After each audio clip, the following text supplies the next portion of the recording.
চাঁদপুরে কিশোরী ভাগ্নিকে নির্যাতনের অভিযোগে মামা মামিকে গ্রেপ্তার করা হয়েছে।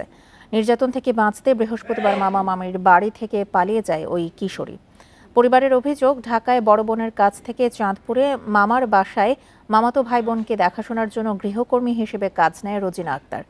গেল 4 মাস ধরে বিভিন্ন কারণে ভুল ধরে রোজিনার ওপর মামি রোকেয়া বেগম নির্যাতন করে। এই ঈদে জামা জুতো অ্যাকসেসরিজের ডিসকাউন্ট। নির্যাতন সইতে না পেরে পাশের বাসায় গিয়ে সাহায্য চায় ওই কিশোরী। পরে স্থানীয়রা মামা মামিকে আটক করে পুলিশে দেয়। এই ঘটনায় গ্রেপ্তারকৃতদের বিরুদ্ধে আইনগত ব্যবস্থা নেওয়া হয়েছে।